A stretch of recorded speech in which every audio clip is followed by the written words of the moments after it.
This book is about war from the Paper Cup Fighting Society.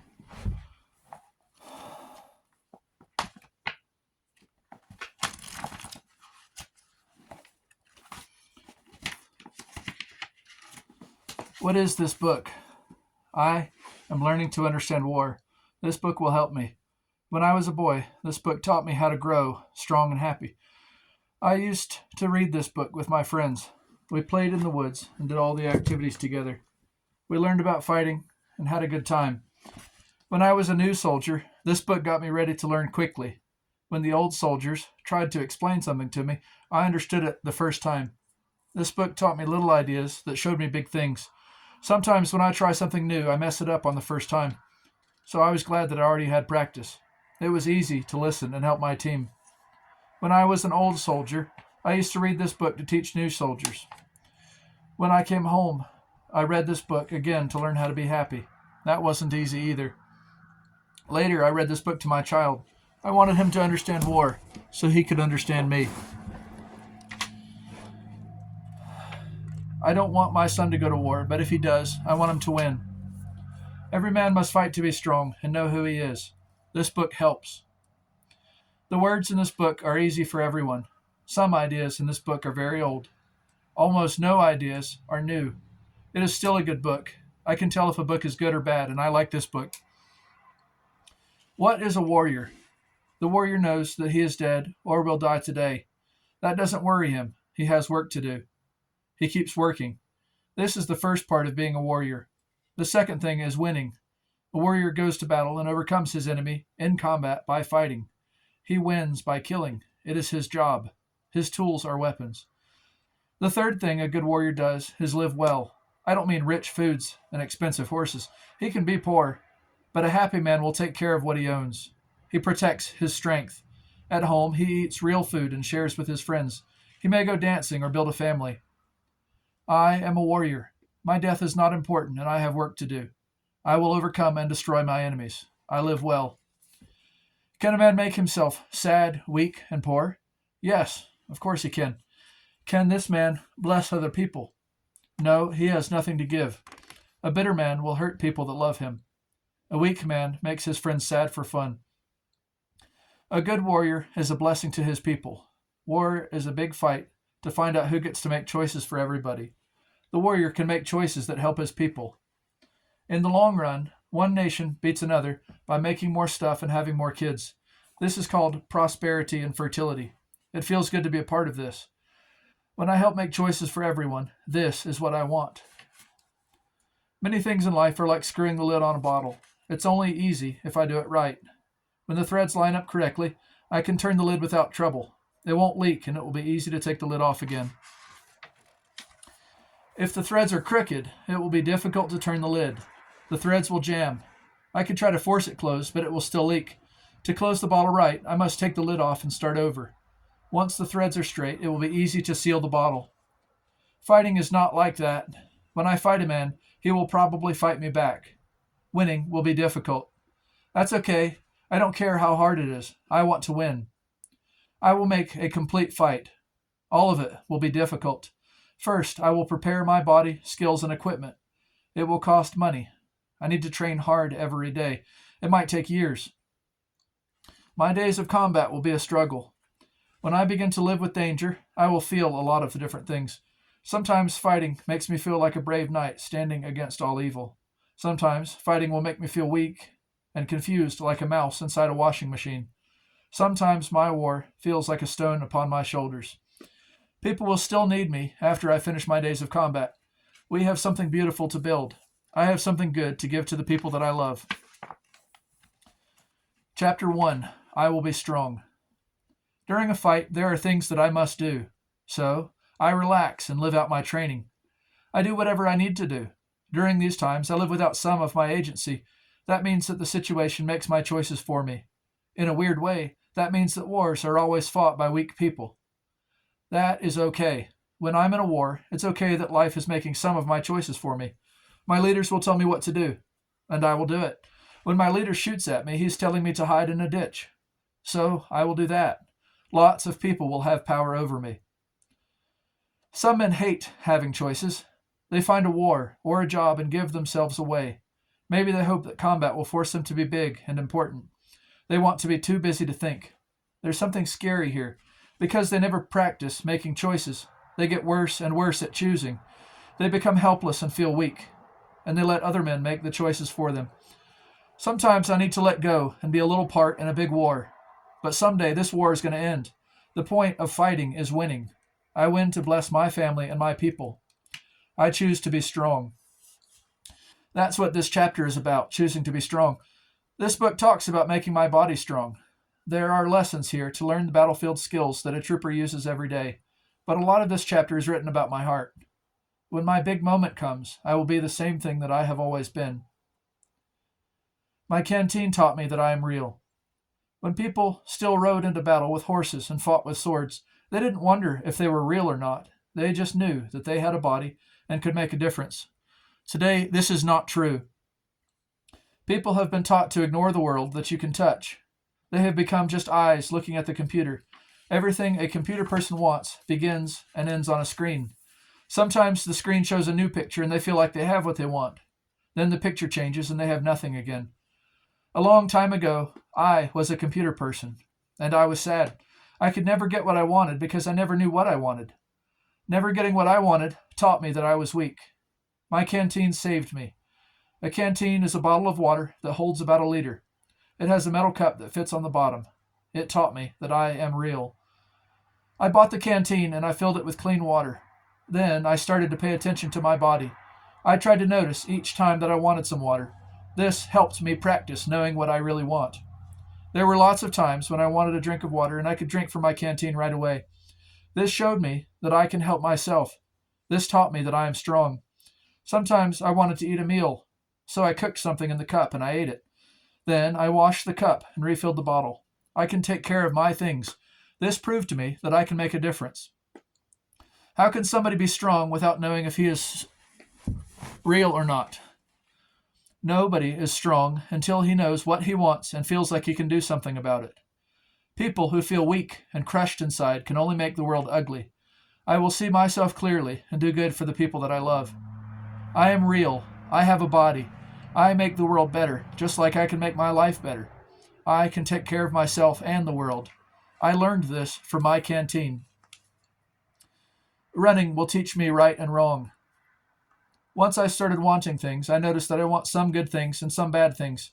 Usually I want to be strong and kind, but sometimes I want to lay down, eat candy, and let my enemy make choices for me. There is strength in me, but also weakness and pain. I can follow my desires to many places. How can I tell the difference between wanting something good and wanting something bad?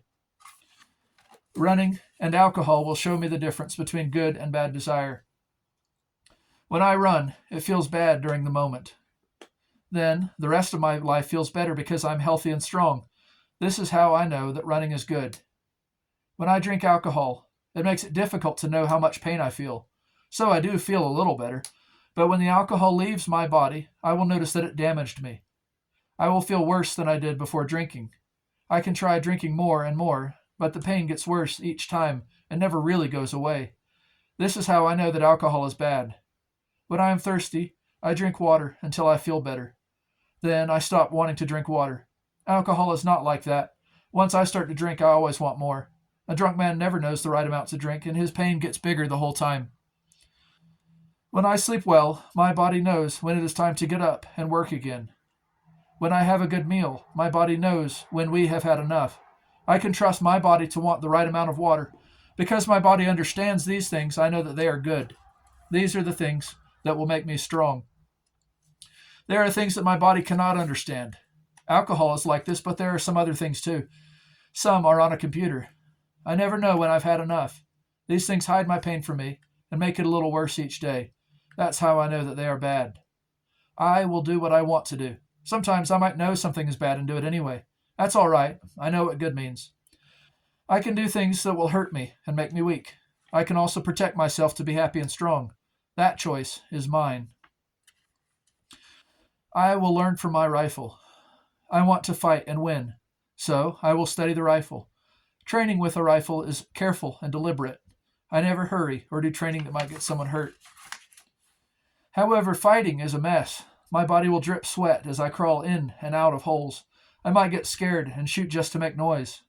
I might shoot at noises. During a fight, I need to be brave instead of careful. I will do things that I could not do during my training. I know what winning feels like, so I am ready for all of it. I will do my work calmly, even when I am tired. My mind will see everything on the battlefield. I know what to do, and I will do it. Sometimes I spend an hour doing these rifle exercises just like they are written. Other times, I pick one drill and work hard to do it perfectly. It is better to practice a little bit every day. One huge long day of practice would make me too tired to be any good at learning. Rifle drills will help me fight like a winner. There are other things that can help me. Sometimes I go to shooting competitions. I use toy guns like airsoft, paintball, and laser tag. Fighting with sticks or toy swords will teach me how to move my feet. I need to learn how to hit someone.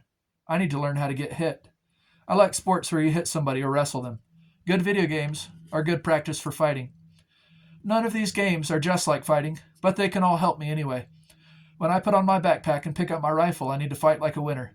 So I keep my body strong and fast. I play a lot of different games. I try to win, and I have a good time. I dry fire my rifle a lot. This means putting all the bullets away and aiming at something. Then I pull the trigger carefully. The gun stays still, just my finger and the trigger move. This is good practice. These are the 4 rifle drills. To do all this training, I will need a safe place to shoot and move around. I need a friend to do this exercise with me. We can take turns with one rifle, but it is best if we both use our own fighting rifle. We will each need a few different targets. We each need 40 bullets and 2 magazines. Before each drill, I will count out 5 bullets for each magazine. I will put the first magazine in the gun and the second in my pocket. Each drill takes 10 bullets. I need to load before the drill, and I will need to reload halfway through. This is also good practice. I practice using the safety on my AR-15 every time I reload or move. Drill 1. Zero the rifle with slow, careful shots. The first rifle drill is to zero the scope to the rifle. A rifle shoots the bullets straight down the barrel, so I need to point the barrel straight at my enemy. My scope will show me exactly where the gun is pointing and help me see my target. I will pick the correct scope and mount it firmly to the gun so that they always move together. I might use Loctite. There are different ways to zero a rifle, but most of them are pretty much like this. This is what I do. I make a shooting position by putting the handguard of my rifle down on my backpack. Later, I will lay down behind it to get steady. Then, I will take 50 normal steps and put the target down. This is pretty close to 36 meters. My zeroing target has 4 marks on it. The marks are easy to see, but small enough to aim at carefully. Then I go back to my shooting position and I get really steady and fire 2 shots at the first mark. If my bullets hit right where I aim at this distance, then I will easily be able to shoot anything I can see. My bullet will be a little bit high or a little bit low, but an inch or 2 up or down doesn't matter in a fight. This is called a battle zero.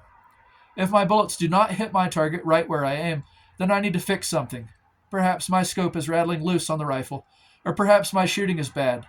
But if the bullet holes in my target are close together and far from the mark where I aimed, then I need to adjust the zero on the scope. My scope has 1 turret for up-down and 1 turret for left-right. When I turn them, they click. Each click moves at a certain fraction of an angle. How many clicks should I turn the knob so that the scope shows me where the gun is pointed? If the crosshairs of my scope have MRAD measurements on them, I can use them to measure how far to turn the turrets. Otherwise, I will just guess. After I adjust the targets, I will fire 2 more shots at the second mark. I want to see these shots hit the target right next to each other and closer to the mark. If I want to adjust the turrets again, I will do it before I shoot the 3rd mark. For the 4th mark, I will put the caps back on my scope turrets and fire 4 shots. This will show me exactly what my scope and rifle are doing at this distance. My gun will be zeroed, and I will trust that zero. All of this will use 10 rounds. After this, it will be time for the next shooting exercise. This first drill is important. If I can't shoot slow, accurate shots and zero my rifle, I will not do a good job at combat shooting. Here are 2 big ideas. 1, I need to be steady. Rather than holding the gun, I will try to set it down on something that doesn't move much, like my backpack or a sandbag. 2, I will move the trigger carefully. If I aim right at the target and then pull the trigger fast or jerky, the gun will move all over the place and I'll miss. So I pull the trigger slowly and straight back so that the gun stays aimed right. Drill 2, double up drill. This drill is simple. I will stand in front of 2 targets. My friend will pick one and call it out. I will shoot it twice without waiting or hurrying at all. I am not fast or slow. I know my rhythm. After shooting it twice, I will put the safety back on and wait until he tells me to shoot again. The 2 targets should be about 10 or 15 steps away. The big target should be about the size of my open hand. The little one should be about the size of my fist. When I am shooting this drill, I must feel the way my gun moves. If I aim true and use my trigger smoothly, the first shot will hit right where I want. Then, if I hold the gun correctly while it shoots, it will move and come right back onto target. This is important, and I need to do a good job. 1 bullet will kill a man if it hits him right, but it may take time before he dies, or maybe my shot wasn't that good. I will shoot my enemy a few times. I will shoot him in the hips, chest, and head without stopping. I will shoot him until he can never move again. I will shoot this drill using 5 bullets and 2 magazines. When my first magazine becomes empty, I will switch to the other one and keep working hard. Next drill, around the corner. For this drill, my friend and I both need our own target. These targets need to stand up on their own and be easy to move around. I need to recognize my target. A tall cardboard box with my mark on it will probably work well. We need a screen to stand behind while we wait for our turn. Eventually, somebody will shoot the screen, so it needs to be cheap. When it is my turn, I will move around the corner and find my target. Then I will shoot it 1 time. I don't hurry or wait. I know my rhythm. After, I will go up to my target and see exactly where I hit it. Then I will go to my friend's target, pick it up, and move it to a new place so that he has to search for it. Then I will go back behind the screen and send him out for his turn. He'll do what I did and come back to say that it's my turn. I will look for my target in a new place because he moved it. This drill is important. A lot of fighting happens in and around buildings or cars. If I know there's a man behind a corner, I will throw a bomb at him. But there are more corners on a battlefield than there are bombs. Moving carefully is the only way I can stay alive. This drill is also about moving safely. My AR-15 has a nice safety that is easy to use, but that's not enough. I need to act safe all the time. I will never point my gun at my friend. Every time I shoot a bullet, I make sure that it's going into my enemy or into dirt. I know what's behind my target, too. There's another important lesson here. One day I might stand in a safe place, like a trench, or behind a wall. When it is time to move, I move. I don't wait for even 1 second. When I am behind the screen, I think about feeling scared and moving anyway. Next drill, down and back.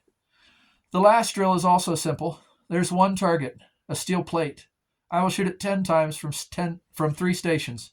I will run to each station, make myself steady, and hit my target.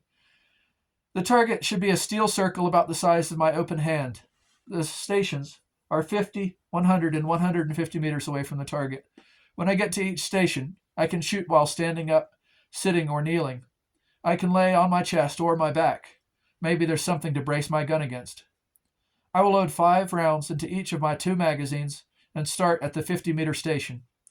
I will shoot 1 round at the target, put my safety on, and then run to the next station and shoot the target again. I will go back and forth between the 50, 100, and 150-meter stations and shoot the target 1 time from each station. The drill is over when I shoot all 10 rounds of ammo. This drill should make me tired. It will show me how much my body moves around, even when I try to sit still and aim carefully. I will fight myself to be steady. This drill shows a little about how it feels to fight. I will learn why I must keep my body strong and fast. During this drill, I count my hits and misses. It is good to use a timer to measure how long it takes me to do this.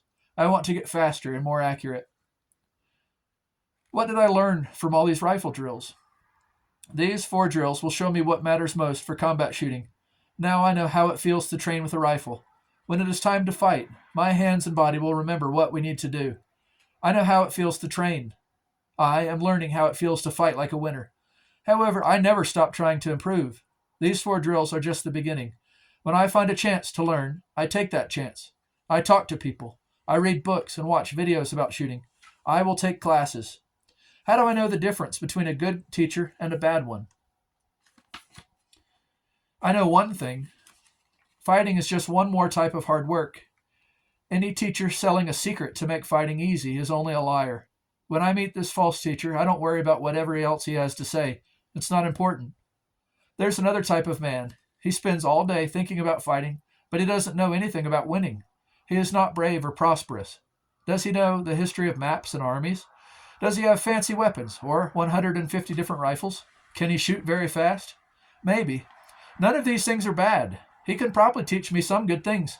But there's a reason we fight, and he doesn't know what it is. I need to be careful around somebody like this. He wants to teach me fear. The man who always thinks about fighting but knows nothing about winning is not ready to get me ready to struggle for life and death. He cannot teach me to win. Cowards create cowards. I am here to fight. I came here to win. I will struggle like a drowning dog. I will kill my enemies and keep their stuff. Then I will go home and help my people live better. Nobody can shoot my rifle for me, so I must learn to shoot it well. Nobody can win for me either. Good men will save me. Today there is a popular feeling that it is wrong to have an opinion about a man. Many people say that the greatest sin is judging someone. They say that it is a terrible thing to know a man and say if he is good or bad. It is easy to see the problems that come from this idea. How could somebody know me and still wonder if I am good or bad?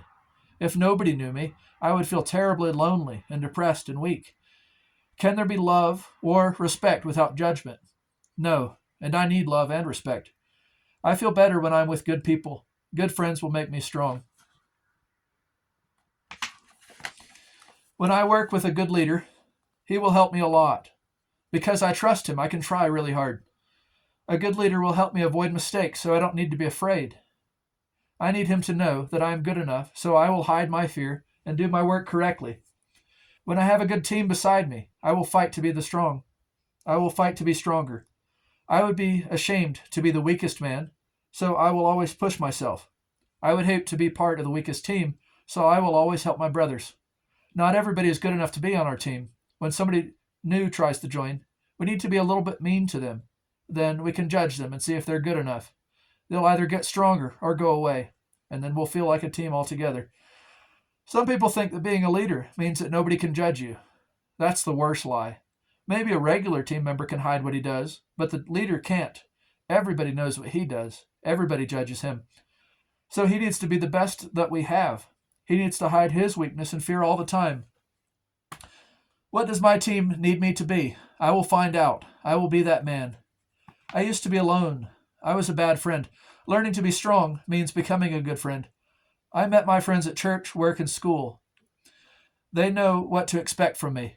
I have something good to give my people, and I take care of them. Everybody can remember things. People who fight usually can remember some really bad things. This can hurt a lot. Might not be able to sleep or enjoy my food. I might want to die. If I can find the right people to talk to, it will help me be strong and feel okay again. Chapter 2. My team is strong. I can look at small things and see the big picture. These 4 short exercises teach infantry combat. I mean, fighting with a backpack, a team, and a rifle. Learning to fight like a trooper means the most... It is dark now.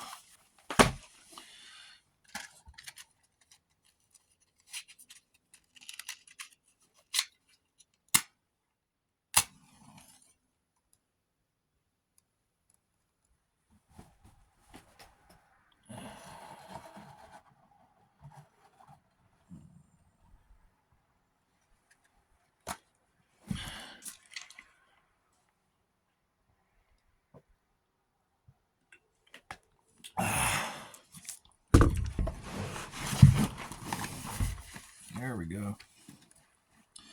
Chapter 2. My team is strong. I can look at small things and see the big picture. These 4 short exercises teach infantry combat. I mean, fighting with a backpack, a rifle, and a team. Learning to fight like a trooper teaches the most important lessons about all types of fighting. If I really understand this, then it will be easy to understand fighting with boats, or airplanes, or computers. Everything about war will be clear to me. We will study these lessons in a 3-man training team. Together we will work hard. These are the roles: leader, runner, and watcher. Everybody will practice each job. At the end of training, we will pick people for the jobs they will do in a fight. By then, leader will know how to make choices and talk to people. Runner will be fast and brave. Being a good watcher takes more training than this, but this is a good start. I am the man that my team needs. My team knows that I will give everything because I have already done it during training. Team exercise 1, gear inspection and hike. It is time to get together and train. This exercise has 2 parts. First, we make sure that everybody has the right gear. Then, we exercise together.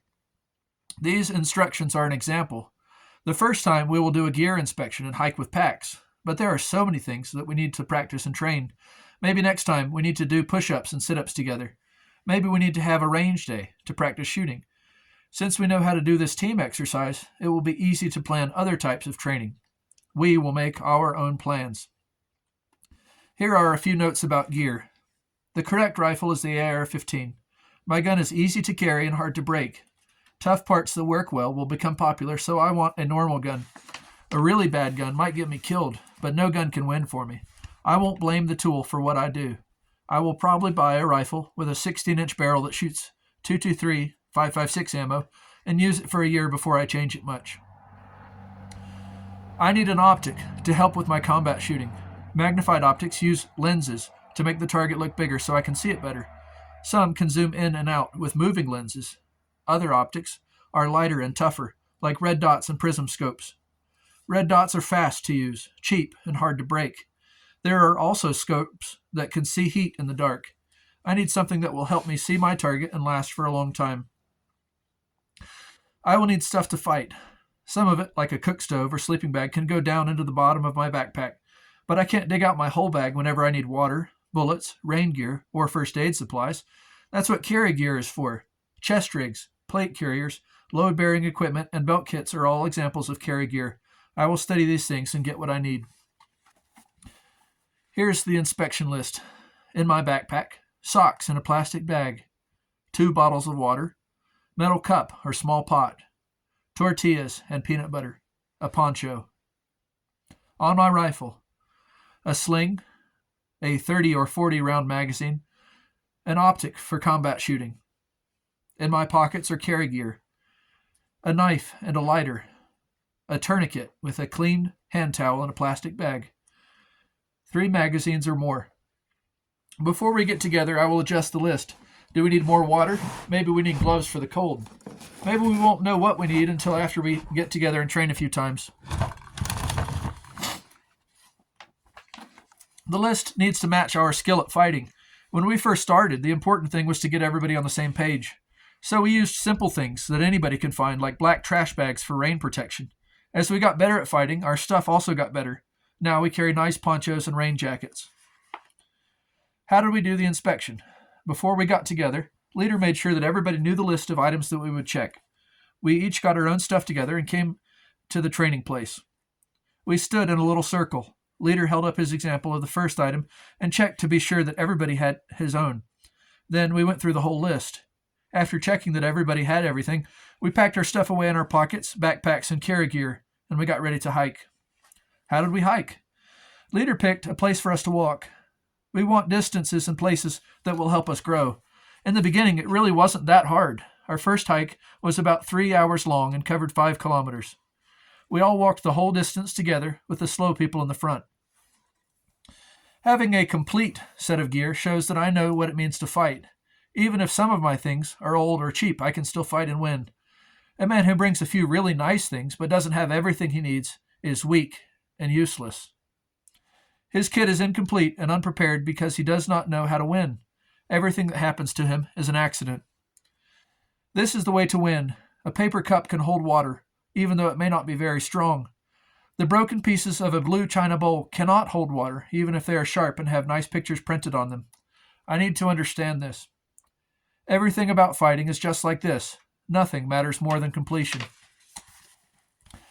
I will make a complete preparation by getting the best from my body, my skills, and my equipment. I am a part of a complete team with every role filled. During my moment of battle, I will give all of myself away. I am not too good to crawl in muddy snow. Real victory is only a part of a complete fight. Going home to live well and bless my people is the most important part of all. A nice gun with no bullets is worthless. How strong is a castle with the front door open? I will study every skill that a trooper needs. I will study strategy to plan an entire war, and I will make a complete effort. Anybody ready for infantry combat knows that this exercise, the gear inspection and hike, is easy. I cannot trust a fighting man who has a hard time with the gear inspection and ruck march. We work together on these tasks and have what we need. We will trust each other and fight well. We will be able to win. Team Exercise 2, the bayonet drill. This drill might be the most important. It is certainly the most difficult. In homes and school, they taught us never to yell. They taught us to hate work and tools. They taught us to lose every fight forever. Now they are nowhere to be found, and we have work to do. We need weapons. We need to make noise. This exercise will test our teamwork and communications. This will test our hearts and make them strong. It might feel awkward to change from strong to weak, but so what? Should I stay weak forever? To do this drill, we need rifles with knives on the ends. If we don't have rifles with bayonets, we can use tape and regular knives. If there is something that can stop a man from fighting, then anything will stop him. But nothing will stop us, not even a lack of equipment. We also need a target on a pole to stab. I've used a long stick with heavy cardboard or tire targets on both ends. I've used a broom with 2 targets on the same side. However we do it, we will need 2 sides that the attackers can stab. We need a place to train. The best training place has a lot of things to walk around and nothing to trip over. How do we actually do the training? It is not complicated. We will be leader, helper, and enemy. If we have more people, we can add helper too. Enemy will take the target pole out into the field. Leader plans the attack and talks to helper. They need to put their knives into the target at the same time so that it doesn't move around. After the attackers win or fail, everybody will talk about how it went and rotate into new roles so that everybody tries everything. We will do this a lot of times. This exercise will show me the smallest battle. 2 men hate each other and want the other one dead. One has a friend to help. Enemy, leader, and friend all want different things. If I know how each man feels, it will show me what he will do. This is what each man is thinking about. I am enemy and I am alone. I want to kill leader. If they attack 2 on 1, they'll kill me quick. Should I attack first? Maybe I can kill leader since he cares the most. Or friend since he might not be as tough. Maybe I should just keep running. I do want to hear their plans. I am leader. I am here to kill my enemy. I need to keep talking with friend and hide our plans. We need to find enemy and attack from 2 sides. I need to help friend keep fighting. He needs to know we can win. He needs to know that I'm strong. I am friend. Why am I fighting? Because leader told me to. Is he going to pay me? Is he going to hurt me if I quit? Maybe I need to show him that I'm tough. I do want enemy dead, but I want a lot of things. Why would I study the smallest battle? It is easier to learn this way. Big battles are full of many leaders, friends, and enemies. I won't be surprised. I will make good choices and help my team. I understand people. Team Exercise 3, the long drill. Like most of this book, the long drill is an example. It is small, but if I pay attention, it will teach me what I need to know. The ruck march and gear inspection exercise will probably take about 3 or 4 hours. We will practice the bayonet drill for about 1 hour each time we do it. When people are good at fighting and know each other well, doing the long drill will take less than about 10 minutes. However, if we are learning to trust each other or learning to fight for the first time, we will spend days here. I will be careful and study each part of the long drill. We will do it over and over. We will all try each roll. We will break the drill down into little bitty pieces and study each part carefully. To help with this, each part of the drill has a description written in italics. If we search, we can find videos and books that will teach us more about that particular skill. If we know men who have been trained to fight, maybe they can help too. This section is written like a story. It is about leader, watcher, and runner. To see and tell, watcher is waiting outside a building. He has no weapons that people can see, and he blends in. When the time is right, he will signal leader to start the attack. To fight in a car. Leader and runner are waiting in a car. When leader gets the signal, he tells runner to drive. Both of them watch all around as they get close. Leader sees an enemy outside in front of the house. He shoots and kills him. To fight in a house. They park and get out. Runner watches all around while leader helps watcher get his rifle out of the car. They move up to the house and go inside. They find an enemy inside the house and shoot him to death. They find a normal person and tie them up. Now it is time for watcher to do his work. He will look through the window and see an enemy that is far away. If he is using a precision rifle, he will estimate the range and take the shot. If he's doing something with a drone, then he'll do that. After killing his enemy, it is time for the friends to leave. To flank. As they exit the house, an enemy starts to shoot at them from cover. They start shooting back at once. Leader makes a plan to attack. He helps watcher find cover and start shooting back. When watcher starts putting shot right where the enemy is, it will be safer for runner to go up and kill the enemy from another angle. Leader tells runner which way to go. Leader needs to choose if he wants to stay with watcher or go with runner to help. To run. After runner kills the enemy, they notice a big group of enemy fighters coming. Leader decides that it's time to run away. The men bound away. That means that some of the men stay put and try to shoot the enemy, while some of them run just a little ways and find new cover. When they start shooting, the first group will stop shooting and run up even further. To cross.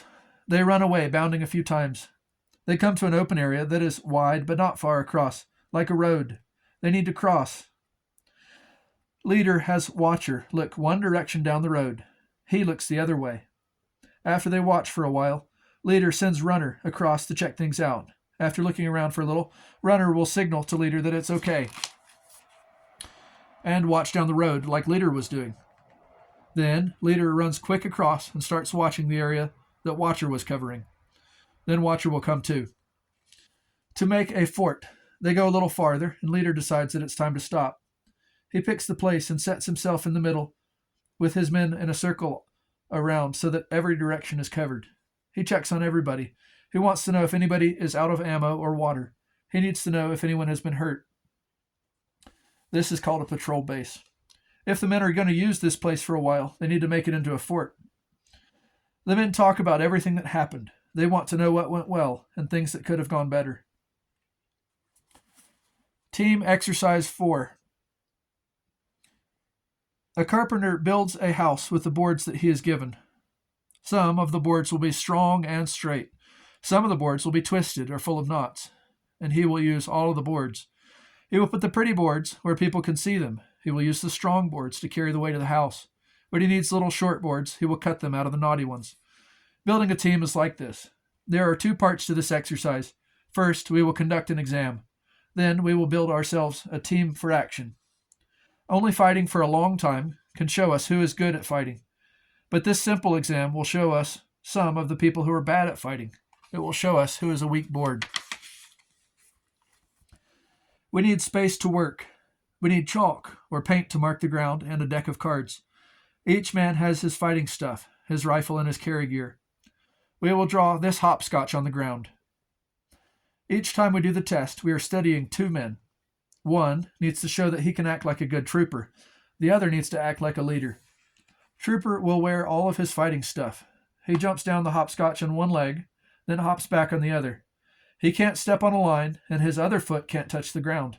He steps on each square in order except for the one that leader tells him to avoid. Leader looks at the top card and tells Trooper not to step on that square. When Trooper gets to the end and turns around, leader draws a new card. If they mess anything up, they both do push-ups. Everybody watches. While we're just standing around, we all pretend it's our turn to be leader. We give bad instructions and try to get Trooper to step on the wrong square. Everybody needs to try each job a few times. We will watch our friends as they work and judge them. We want to know who will be good at fighting and help us fight well. Now it is time to pick jobs for combat. We will draw this chart on the ground. It needs to be big enough to stand in. When we look at the chart, each of us will know where everybody goes. If 2 of us want the same square, we will put our weapons down and fight with our fists until we each know our right place. We are all ready to live on the battlefield and fight with a rifle, but leader, runner, and watcher are all ready to do different work to help the team. I am runner. I will find my enemy right where he is, and I'll stab him to death. I don't care if we're fighting inside a building or in open places. I don't care if I use a fancy rifle or an old shotgun. I like armor, but only winning can keep me safe. I will move faster and farther than my enemy, and the instant I find him, I will take everything away from him. When I go, I take just what I need, and when I come back, I bring gold, slaves, and bullets. I am leader. My job is knowing. I have a little box, and if I look into it, I can see what's happening 10 miles away in the dark. I have pictures of every tree on the battlefield. I know every man given to me. I know more about the enemy than their own leader does. In a weird way, they're my troops too. I am leader. My job is people. Why are my men strong? Well, they started strong, and then we trained together, and I helped them. I have a radio, and if I speak into it, my other friends will come and help me. I am leader. My job is to do. With my men beside me, I take everything away from the enemy and give everything to my people. I do what my men do. I don't need anything special, just my friends, my maps, and my radio. With an old hunting rifle, I can take streets and meadows away from my enemy. He will wait and crawl for the rest of his life. With a machine gun and a shovel, I can make a hill my home, and the whole valley into a graveyard. With a radio and a few good friends, I will call down artillery to destroy huge buildings and tanks. I am Watcher. I know the creature that fly over the battlefield. They tell me what is happening. They carry bombs for me right into my enemy's homes. Tanks and forts are not safe for me. I am Watcher. Nothing is far away from me. This book talks about 3 men on a team because it's easier to learn. Big militaries use different names for these jobs, but the work is usually the same. If we have more people, of course we'll use them. I could send a bunch of people with runner. Maybe Watcher needs help to carry more ammo. With enough people, we will need 2 leaders, each with his own group. Then they will need a leader to keep every team in the right place. A big military will usually put troops into groups of 10. Chapter 3. I can see the whole war. What is war? War is a lot of people working together to take something away from another group. Why did it start? A war starts when a few people try to make a choice and can't agree. So they start fighting and get people to help. There's another reason that wars can begin. Most people don't know this, but money is smart. A big pile of money can make choices. It is always trying to get bigger. Most of the time, money gets bigger by building a system. It will build a money pile. It will build a money pile get bigger machine out of employees, banks, mother women, farms, and factories. And it will build armies. Together, all of these things are called a capital. When a medium-sized pile of money is held by people that can't protect it or help it grow, the money will try to escape. The medium pile of money will cry out and say, "Come get me." The bigger pile of money will hear this and start a war. It will tell the people in its own capital, there are wicked people that need to be killed, and pretty soon everybody will be part of one fight or another. During all the killing, money can fly around and get into bigger piles. War is bad. Fighting means waste. Years of money will be gone like water poured on sand. People will die. I do not ask for war. However, if there is war, I want to win. It hurts to fight, but what could be worse than losing? If we lose, I must carry all the pain of fighting, and then my enemy will tell me what to eat and when to sleep. He will use my body to do his work. He will never stop hurting me. We need to win, and winning feels very good. War is hard to understand. Why does one team win and another team lose? How can I know who will win? What do we need to do first? How will I know when the war is over? How do I plan a war? I need to be careful with these questions. Most people never think about any of this, so of course they're useless. But people who work hard in government schools often get it wrong anyway. Learning new information could help me, but it doesn't have to. People often learn things that cause pain, confusion, and bewilderment. I will work hard to keep what I learn clear and well ordered. Even true information could hurt me if I'm not careful. Before I fill my mind with busy detail and confuse myself, I will look into the heart of war. I will find the simple truth. Then I will learn more about planning when I learn more about planning a war, I will become smart and fast. not confused and bogged down with too many of the wrong details. After all, I know what a war really is. I can learn to help plan one. I can understand the plans that other people make. I will help my friends and ruin my enemy's plan. Time, space, will, means, and people. These are the things that make up a war effort. When I make choices for all of us, these 5 things are my goal and my weapons. Every attack and defense will cost me something from these 5 things. Every battle is a fight to get more. These are the things that I will take from my enemy. When they are gone from him, he will have no power left. What are the 5 things? First is time. Everything takes time. It takes 20 years for a trooper to be born, grow up, accept training, and make his way to the battlefield.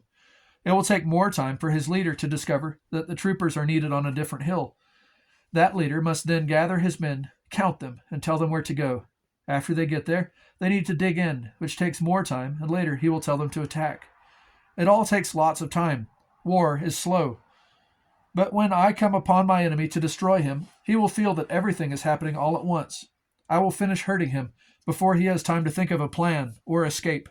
I will destroy his people and his stuff faster than he can get more, and I will never let him have a minute of peace or rest. I am not fast or slow. I'm in time. I don't rush or hurry towards a mistake, and I don't wait around for my enemy to get strong. I follow the rhythm of life and keep my enemy out of time. This is important. Here are a few things I think about. There are different ways to build a team. It takes time to see something, understand it, decide what to do, and get the task done.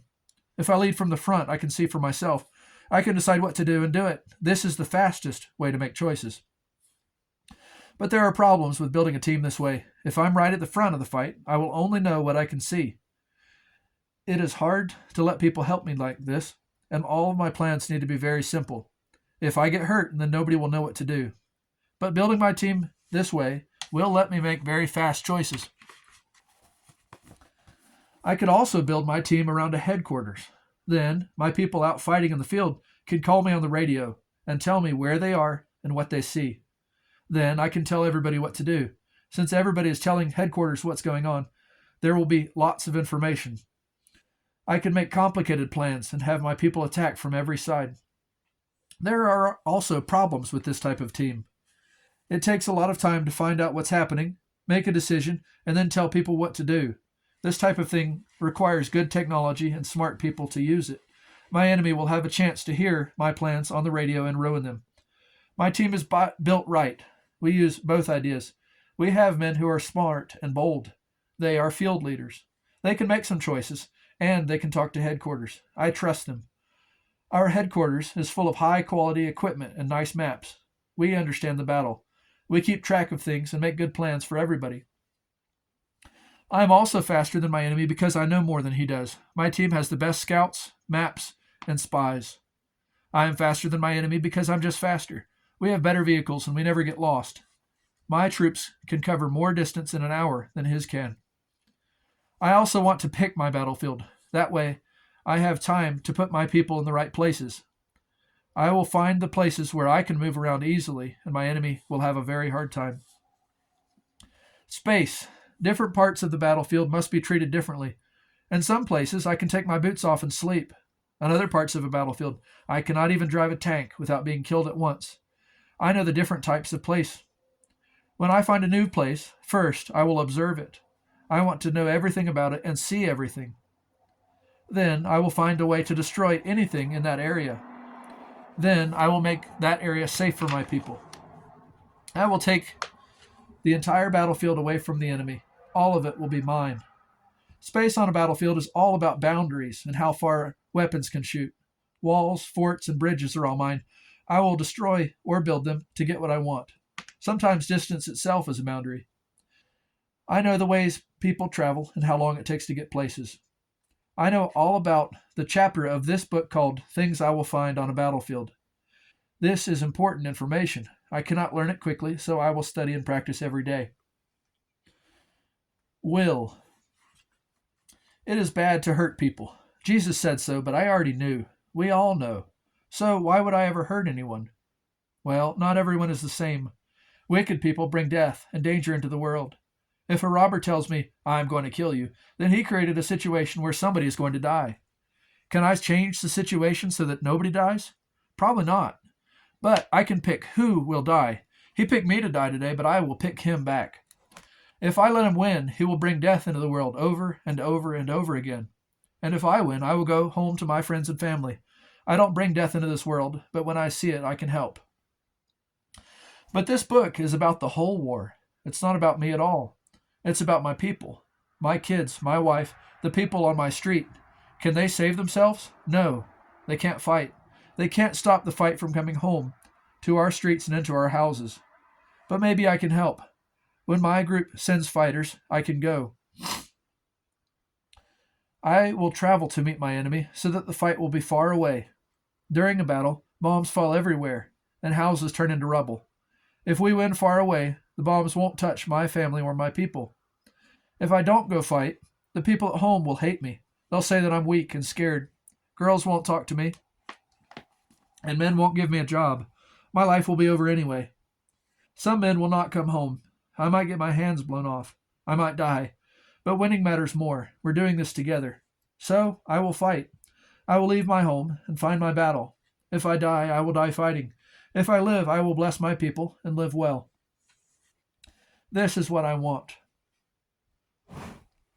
The means of war are the things we use to fight a war.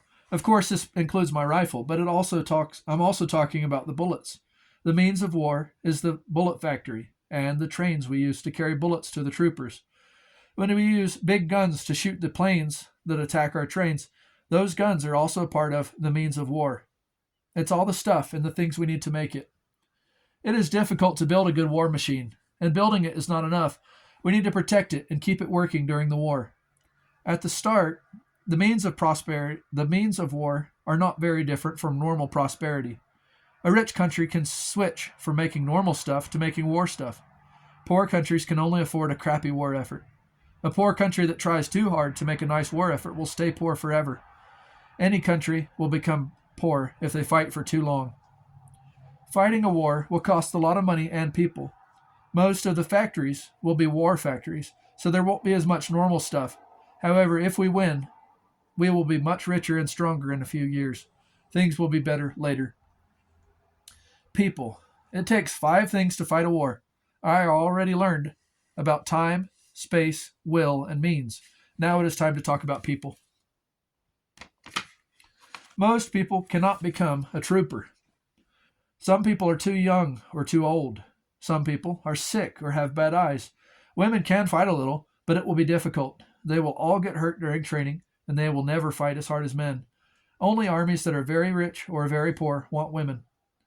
For every man with a backpack and a rifle, there are 20 or 30 men and women that do something else for the fight. Could we fight without them? No, men can't fight until regular people build weapons for them, sew them clothes, and tell them to go. Somebody needs to grow wheat and bake bread. Even inside a military, most people are helpers and not really fighters. Wicked people cannot fight a war. Of course, they can murder, steal, and torture, but that's all they can do. Cowards can only attack when they feel safe. They can't dig forts or protect anybody. Lazy people can't grow food or build a war effort.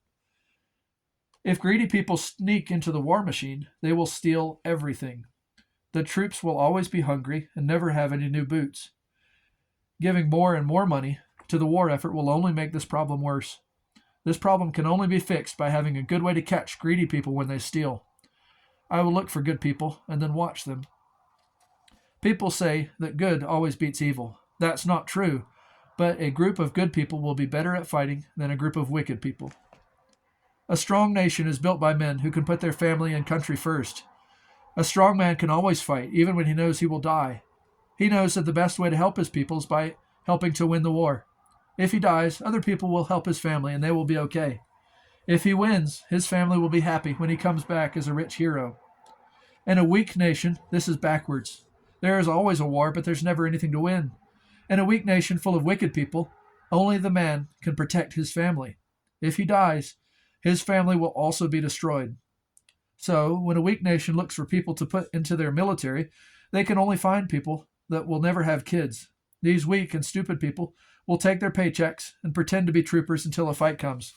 Then they will all run away. I can do without something. So these are the 5 things that make up a war effort: time, space, will, means, and people. These are the things that I fight for. These are my resources. What if there's something I can't get? Can I still fight? Yes. I can plan a war with just 4 of the 5 things. I can still win. I will just need to spend more of the other 4 things. When I plan a war with 4 out of the 5 things, it will change everything about my plans. What I do needs to cover what I don't have. 4 out of 5 things is not a problem for anybody who can plan a war effort well. And I can. I know all about the 5 things that make up a war effort and how to keep fighting when it is hard. I am on my way to win the whole war, so I can lose a little bit without getting bothered. I can win a little bit without getting distracted and forgetting my big plan. I will win the entire war, and then I will go home to my people. They will live better because I planned well and we won.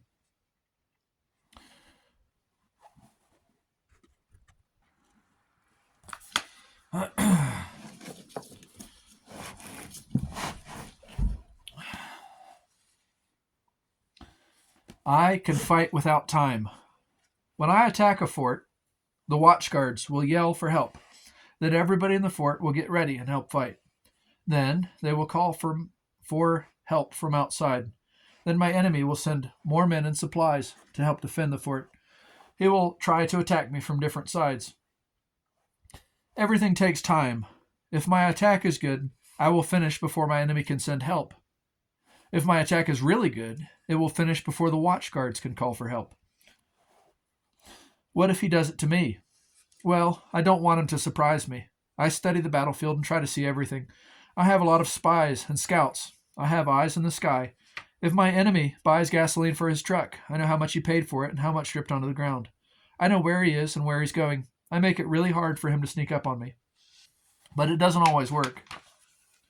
I need to get ready now. It takes time to move things around and put people in the right places, so I need to get all of that done before the attack comes. My forts need to be built today. If my enemy could attack me faster than I could defend myself, then I must find the courage to attack him first. If I must fight without time to react, then I must be ready to lose people. We will spread out so that he can't destroy all of us at once. Some of us will die, slowing the enemy down. The rest of us will have time to win. Fighting without space. This type of fighting could happen if I try to hide and my enemy finds me, but it probably involves forts. I will last longer than my enemy can keep me trapped, and I will win. I must protect my food, my water, and my ammo. I need to protect the people that are with me. Since it's so hard to get more, everything needs to last for a long time. I do have some space. It is very important to take care of it. What if somebody quits my team and opens the doors to the enemy? I would lose immediately. I won't let this happen, so I try to take care of my people. The area right outside the walls is also very important. If I let the enemy come right up against the walls of the fort, he will easily destroy it. I will protect my fort so that it can protect me. I will not let him dig underneath my walls. Is it possible to break out and escape? This only works for brave people. But I'm brave. Maybe we should get people together, move fast, and hit them hard. Maybe we can get out and find more space. Maybe I can't break out. The first thing my enemy will do is build a fort around my fort. A long time ago, there was a war where both teams made their forts longer and longer until they went all the way to a different ocean on each side. How did this war end? One team eventually ran out of food and fighting men. Then they had to quit. I like to have a lot of space. If I can move around easily, I can escape from my enemy's attacks and find the places where he can't protect himself. But being trapped can't defeat me. I'm here to win. I will attack every day. How to fight when people don't want to. Every man wants to go to work and come home to his family. He wants to watch TV and drink. If everybody did that, there'd be nobody left to fight in my war. So I will make people fight. They will help me win. Why do people do stuff? They do it because they want to. Here's what people want. People want to make good things happen. Girls want things that girls want. There are some things that boys want because they are boys. People will try to stop bad things from happening. That's pretty much it. A man who fights for my team is going to win. I pay my men. They keep the things they take from the enemy. They are helping me build a better world. We are brave, honorable, and powerful, so everybody respects us. It is a very good thing to be in my army. Nobody wants their man to go to war, but nobody wants to marry a coward either. Girls think boys look cute when they wear my uniform. We all hate war, but it's also cool. All boys want to be in a war, or at least hate being left out. It would be difficult to walk through a magic door right onto the battlefield. So I make new troopers do easy things to get ready. It is easy to go to an office and talk to a doctor.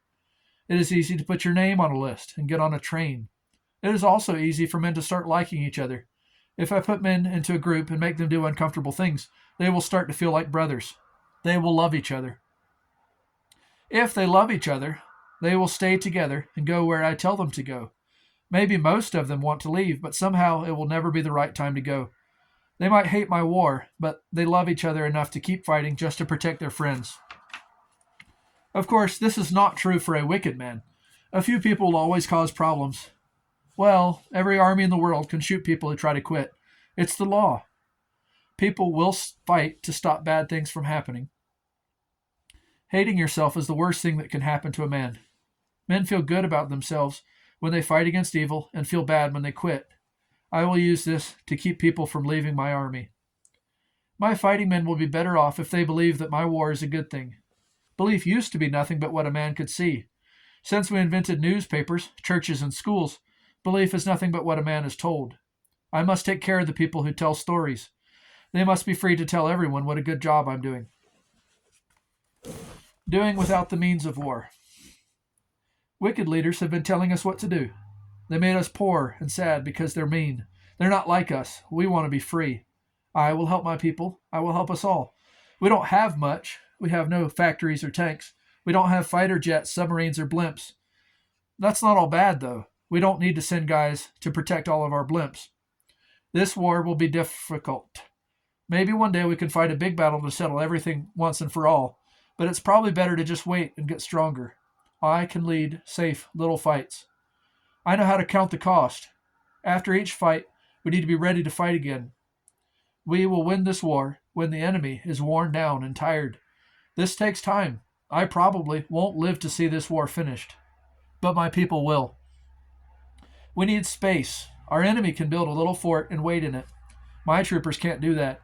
If we dug a big hole and waited in it long enough, the enemy would drop one bomb and end the whole war. I won't let that happen. Moving matters. We know how to blend in. Sometimes that means looking like plants and trees, but other times it means looking like regular people. Nobody bothers us when we move. I know all the roads and shortcuts. In some parts of the world, we use boats, bikes, snowshoes, or horses to move faster than anybody else. I know what works here on my battlefield. My war is built on the truth. My enemy really is that bad, and people need to know. So I will use photographs, newspapers, and radios to tell the world everything. We will talk to people and tell our stories. We must fight without some things that the big militaries need. But we do need some stuff, and I'm going to get it. We need some stuff that regular people can get.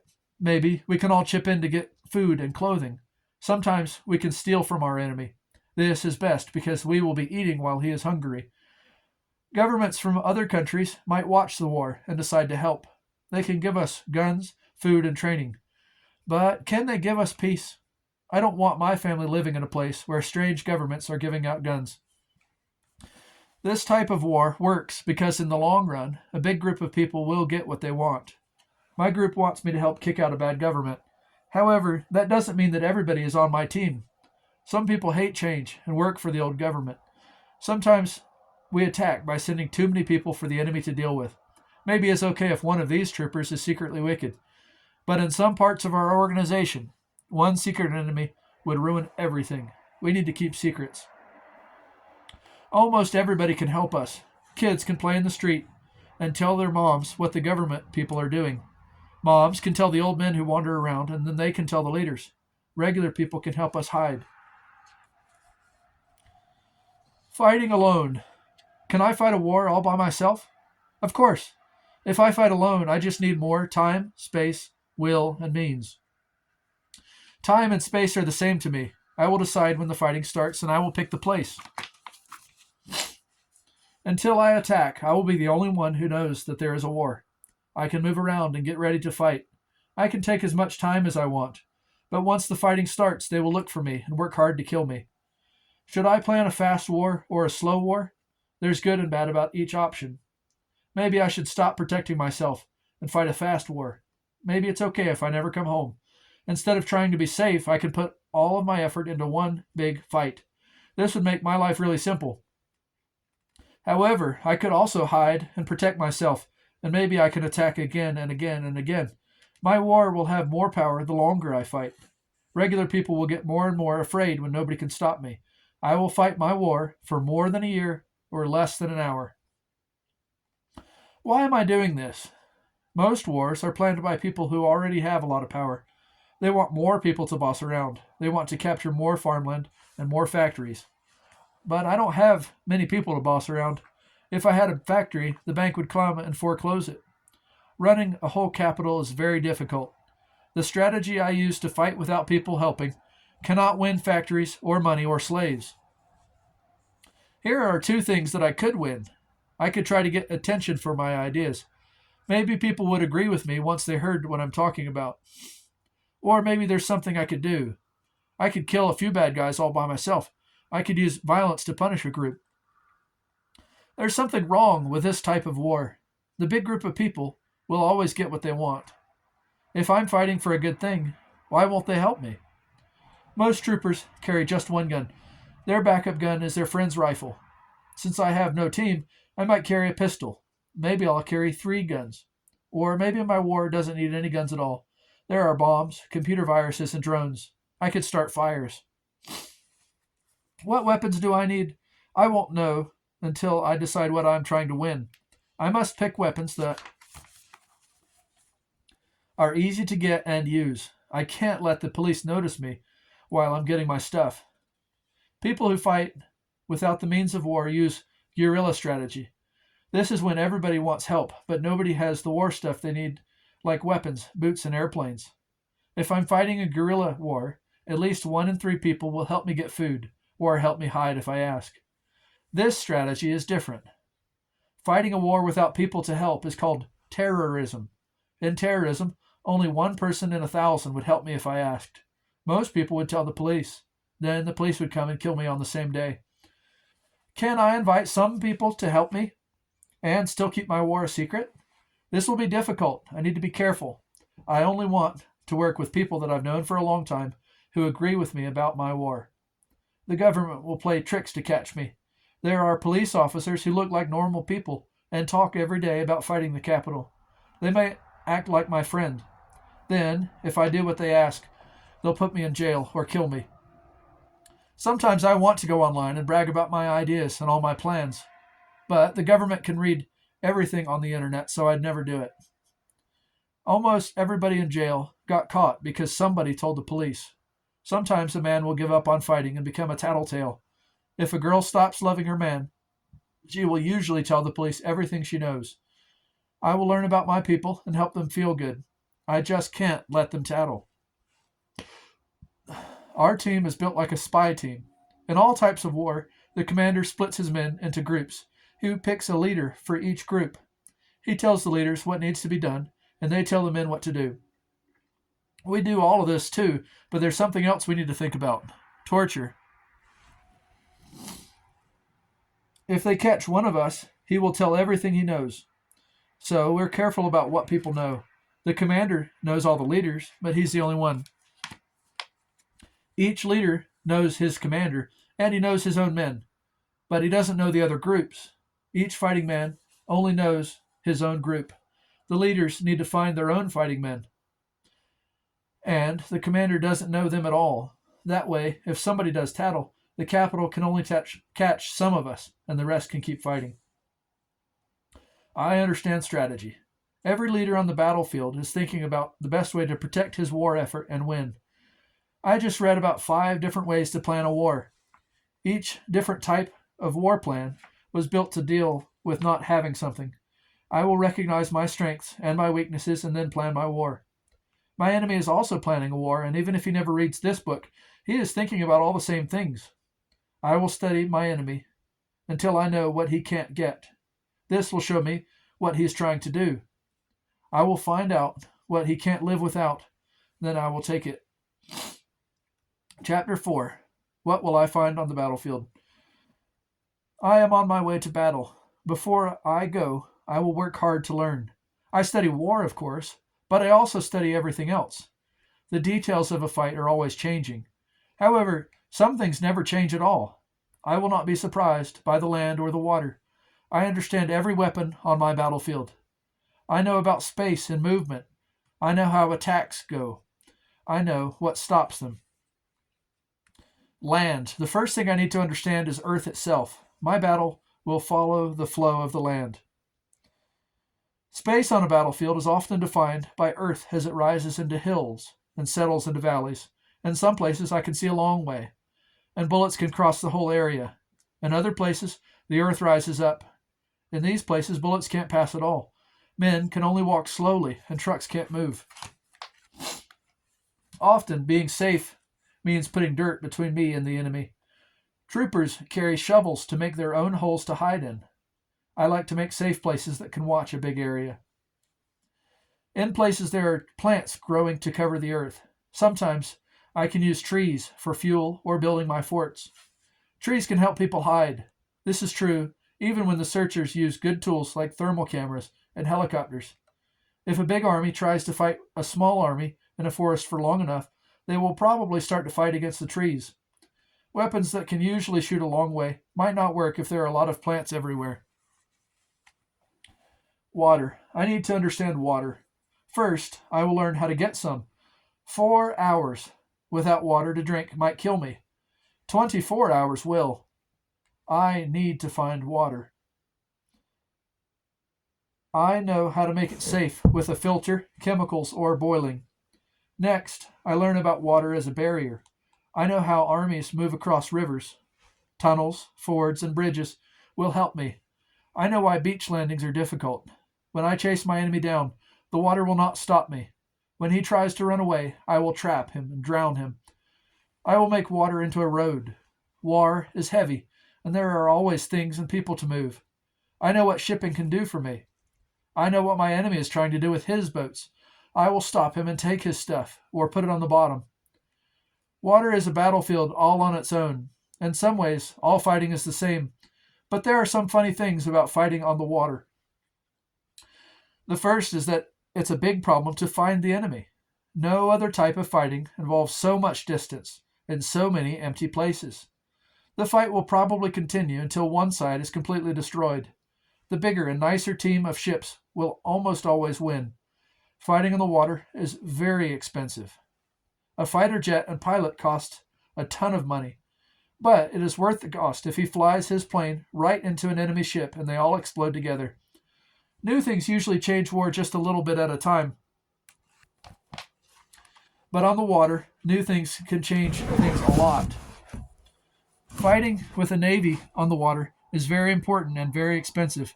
If I ever get to try it out, they will put me in nice schools and teach me how to do it. People and the things they do. Nothing changes a battlefield more than people. Rain takes years to cut ditches into the earth. Men do that overnight. Mountains take 1,000,000 years to grow, and men can build 100 floors of concrete apartment in a year. My battle will follow the shape of my battlefield. Land and water and trees all change the battlefield, but people can do anything they can do, and they can do it faster. I need to know how people create my battlefield and change it. Before I can do that, I need to understand people. Are there different types of people on my battlefield?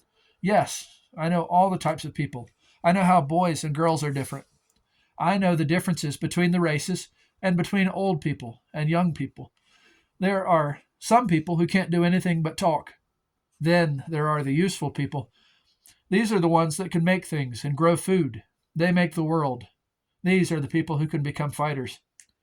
There are different fighting groups all over my battlefield. I know the weapons they use. I know where they are and how they move. I know what they want.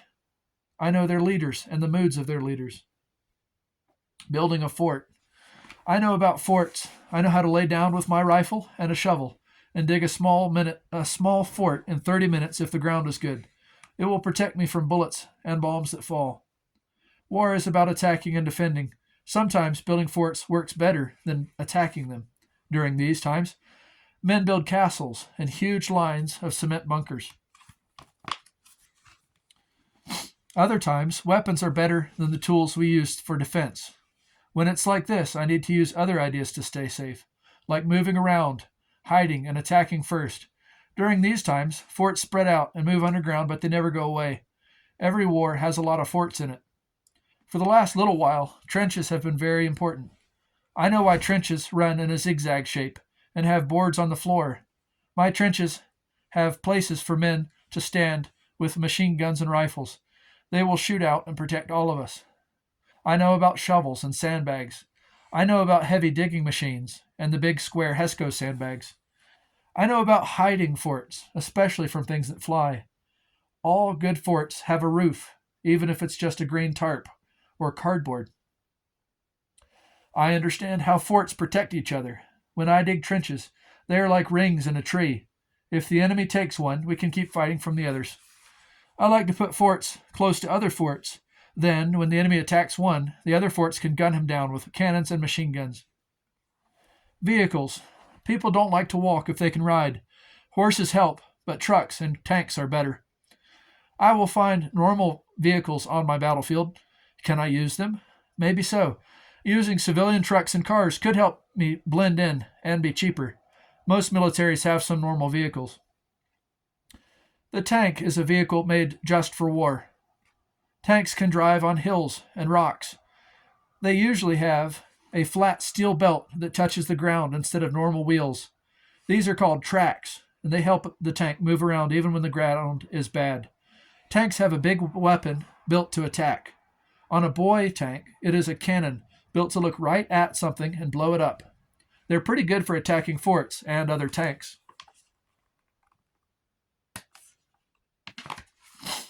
Grill tanks have a huge machine gun. These autocannons work good on buildings, forts, and most military vehicles. Some of them can shoot helicopters and drones. Some girl tanks have an armored sitting room in the back to give 8 troopers a ride into battle. Tanks have armor. Girl tanks have less armor than boy tanks, but I can't kill any of them by shooting with my rifle. People use different weapons to kill tanks like bombs and rockets. I know about all of them. I know what works on which tanks and other vehicles. In general, tanks hate flying weapons. It can be difficult to sit inside a tank and look out. So, tanks have really good tools to help with this. Tanks got night vision and thermal cameras before anybody else on the battlefield. Vehicles matter a lot in war, so I study this carefully. I know where people can and can't go in all the different vehicles. I know how long it will take them to get there. I know where people get their fuel. I will kill people to have enough gasoline. In some types of war, movement and fuel are the same thing. Fire. Old battles were full of confused noise and garments rolled in blood. My battle will be full of burning and fuel for fire. My battle will be full of explosions. Explosive is a gel or powder that smells like paint. When it gets set off by heat or pressure, all of it turns into hot gas. This happens all at once. This is how weapons work today. I know different ways to use this energy. I know about hand grenades and landmines. I have studied bombs that fall from the sky and rocket grenades. Bombs kill people with high air pressure or with flying pieces of hard trash, like rocks and torn metal. Inside my rifle, the hot gas from the explosive pushes a bullet. The bullet flies fast enough to find my enemy and go into him. Then there's enough energy there to tear his heart into little pieces. An artillery gun works just like a rifle, except way bigger. The artillery shell is much bigger than a rifle bullet. It is also full of explosives. When the shell gets to a target, it will explode. A shell can easily destroy a whole house, a tank, or 250 people that are standing too close together. How far can an artillery gun shoot? The answer will be measured in kilometers. All artillery guns can shoot farther than the men standing beside the gun can see. If the shells travel so far, how will I know where to aim? How can I hit a target 20 kilometers away from the gun? It takes a team to shoot artillery. We need to help each other. One part of the artillery team is the men who work with the gun. We need to clean it, load it, aim it, and shoot it. We will use a map to aim, so we need to know the exact location of our gun. We are good at bringing more artillery shells to the gun. We have good ways to communicate. The second part of our team is a watcher. The men actually aiming and shooting the big gun can't see where the shell goes, but watcher can. He's probably out with the troopers carrying a radio and binoculars. He will help the gun team aim. To do this, he needs to know exactly where he is. He will look at where the artillery shells needs to go, and then he'll do math. Then he can call his friends at the gun and tell them where to send the rounds. The first artillery shell probably won't land exactly where he wants it, so he needs to keep watching. When he sees where the shells actually landed, he can keep talking to the gun team. He will help them aim better and shoot again. It's a cycle. Watcher will see a target and ask his team to blow it up. Then he will watch and help them aim when they try again. This idea is extremely important in war today. The details change. Maybe Watcher is using a drone to see better. Sometimes it's an artillery gun firing shells, but it could also be a helicopter or a drone dropping them. Maybe it's an airplane. Maybe when Watcher calls headquarters, they send 35 troopers to walk over and take a look. They could also send a tank. Maybe Watcher is using a machine called a radar to watch the way enemy artillery shells fly through the air. When it shows him where the shells came from, he can tell his own artillery to shoot back at that exact spot. This is why a lot of artillery guns today are built onto vehicles that look like weird tanks. They want to be ready to move right after they shoot. I know about all this. There are many weapons on my battlefield, but I know all of them. I know how the parts of a team work together. Everybody has different jobs, but we work to do the same job, the same goal. Even when we are doing different missions, we're fighting the same war. I know what my job is. I am not too important to do it. Air. Troopers have always looked up at the sky. I used to look up to see if it would rain. I hate being wet, and mud makes it hard to move around. There have been a lot of wars, won or lost because of the weather. So troopers have always looked up at the sky. Today, bad weather makes me feel safe. I still hate being wet, but drones can't fly in heavy wind and rain. I like it when rain falls out of the sky instead of bombs and artillery shells. There are a lot of air weapons flying around. Why are they so important? Flying vehicles can move fast. When I need to take a lot of stuff to a base far away, I will send a plane. When my friends out in the field call for help, a helicopter might be the fastest way to get there. When I am flying, I don't worry about crossing rivers or finding the shortest road. I just go. I know what is happening on my battlefield. I learn about things in a lot of ways, but one good way is to fly over and look down. There are a lot of tools that help with this, such as zoom lenses, thermal imaging, and radar. Air weapons can destroy. Sometimes flying things kill each other. Sometimes they attack things on the ground by looking at a map and flying to a certain place to drop bombs. Sometimes the guy flying the air weapon will talk to somebody on the ground with a radio to be more accurate. Being able to fly around, see everything, and make good attacks makes air weapons extremely important. My enemy wants to use these weapons to kill me. I won't let him. I know what air weapons can give me, and I'm going to get it. I know all the air weapons and military aircraft that do their work on my battlefield. I study every new weapon until I know how to use it. Here is a little bit about each type of air weapon. Airplanes. I know about airplanes. It is difficult to keep them happy. An airplane needs a nice runway where it can take off and land. Airplanes need houses to live in. After each day's work, a fighter jet needs a mechanic to take it apart and put it back together again. It takes a lot of fuel to fly all day, and the bullets and bombs aren't free either. It takes a lot to keep airplanes running, but they are very helpful.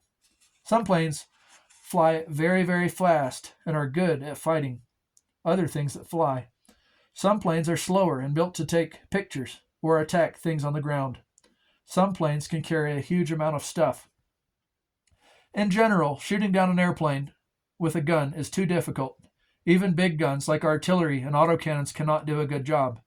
I will use other airplanes or special rockets with computers in them to shoot down airplanes while they are flying. These computer rockets are very important. When I want to use my airplanes, the first thing I need to do is blow up all my enemy's rockets. Otherwise, my airplanes will be sad and scared all the time. Helicopters. Taking care of a helicopter is just about like taking care of a fighter jet. I will need tons of fuel and a special barn where we can take it apart and put it back together. However, some things are different. A plane needs a nice road where it can take off and land safely. A helicopter can land in any place where it won't hit trees or power lines. Sometimes when an airplane tries to attack a truck or fort, it's going too fast and the bomb misses. Helicopters are slower than airplanes. They can fly backwards or in a circle. They can fly in one spot without moving. A helicopter could probably do a better job of blowing up stuff on the ground than an airplane can. There are only a few weapons that work on planes, but helicopters are easier to shoot down. Of course, the best way to attack helicopters is with a fighter jet or computer-guided rockets. But machine guns and autocannons can also work. Sometimes they get shot down with rifles and the rockets that people carry. Helicopters need to be careful. I always try to use the best tool for whatever job I'm doing. There are some jobs that only a helicopter can do. Drones. I know that I need air weapons. Helicopters and jets always belong to a big, rich country. That's one reason why drones are so important. A fighter jet lives in a nice house with a runway. It is powered by the oil industry. Only a doctor can fly it. I fly a drone that lives in my backpack. It is powered by a folding solar panel. Anybody can afford a drone. What is a drone? It is a flying robot. Some look like funny helicopters, but a few look like funny airplanes. There's no place for a pilot inside.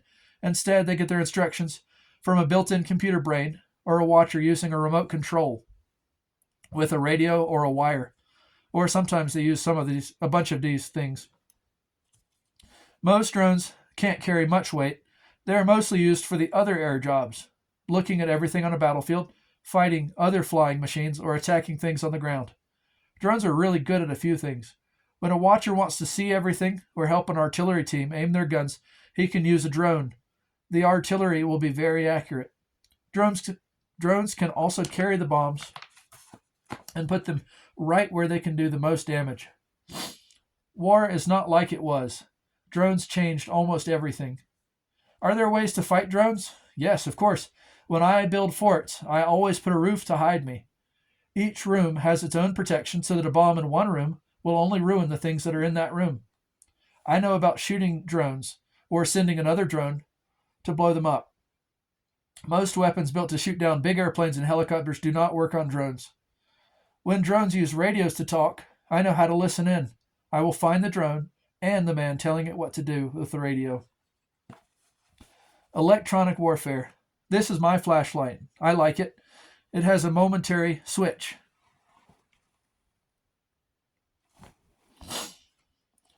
That means that when I push the button, it lights up, and when I take my finger off, it goes dark again.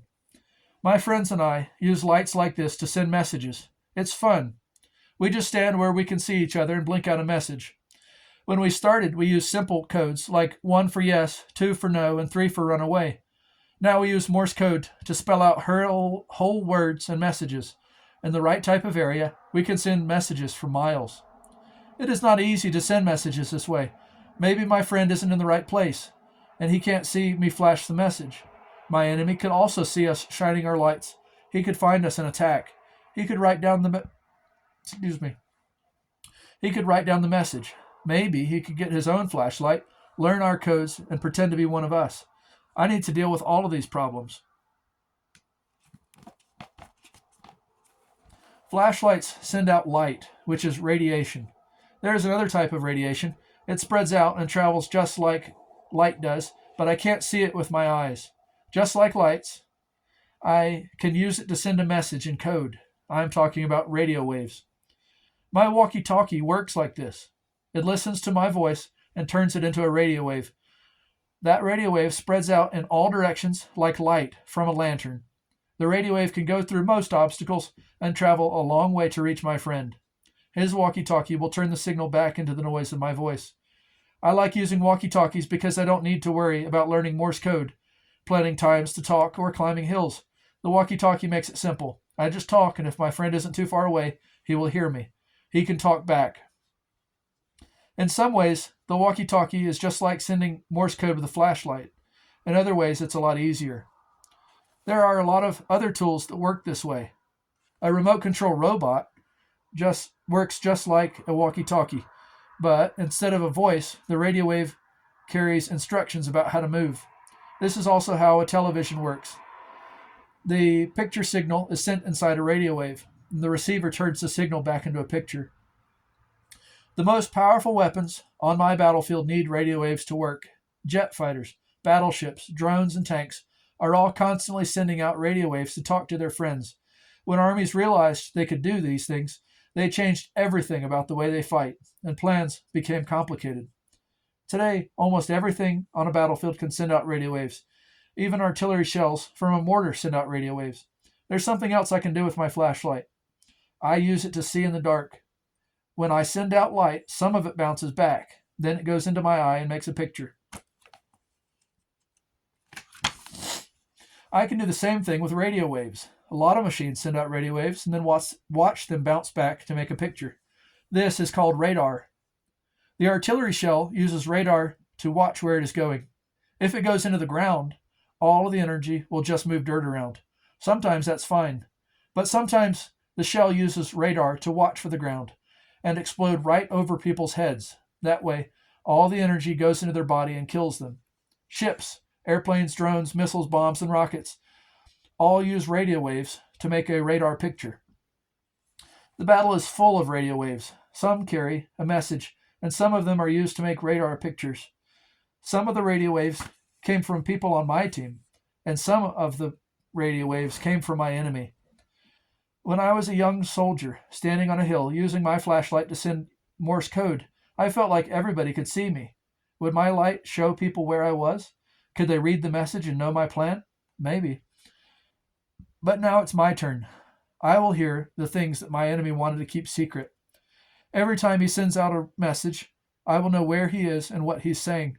I know the places where he keeps his radar machines, and I know what they show him. I sit in the dark and see everything. I will learn my enemy's codes and send him messages full of lies. He will believe them. Some things in war can be done with simple tools. This is different. I need the best tools to work with radio waves. I will read a lot of instruction manuals. I will learn carefully. The most important tools are brand new. Some of them haven't been invented yet. Chapter 5, The Secret. A long time ago, somebody else wrote a book about fighting wars. He said that winning feels like a huge rock rolling down the tallest mountain. A different guy said that when I really understand fighting, I will always be able to beat one guy. And once I can beat one guy without trouble, I can do it 10 times, even if they all attack at once. He said that winning a little bit is just like winning a lot, even in battles with 1,000 people. These men knew the secret of winning. Pulling a trigger takes only a few muscles in my hand. It is not difficult. During my big moment, winning will feel like pulling a trigger. I worked hard to make this book easy to read. Anybody will know what the words mean if they read them and practice just a little. The secret is not like that. No matter what I write, the idea will never be on the page. But if you read every page and do the activities, then you will start to learn the secret anyway. You also need to read a lot of other books and watch good videos. You need to make your own activities. You can only find the secret by training every day. A man can only learn something a little bit at a time, if it's important. So you need to try every day and get everything you can get. It won't be much, but eventually you'll have enough. A man who knows the secret can tell the difference between good and bad things when they happen. He knows how to drink water. He knows how to be kind. And there are a lot of ways to fake being kind. He will be good. A man who wants to learn the secret will study every type of work in the whole world. He will try to learn everything, and he will notice that there are things that nobody understands. The secret lives inside the things that nobody really knows. The secret is big. When I really try to find it, it will probably push other things out of my heart. But my heart belongs to me. I get to be myself. In the long run, a man who knows the secret to winning fights probably won't spend a lot of time hurting people.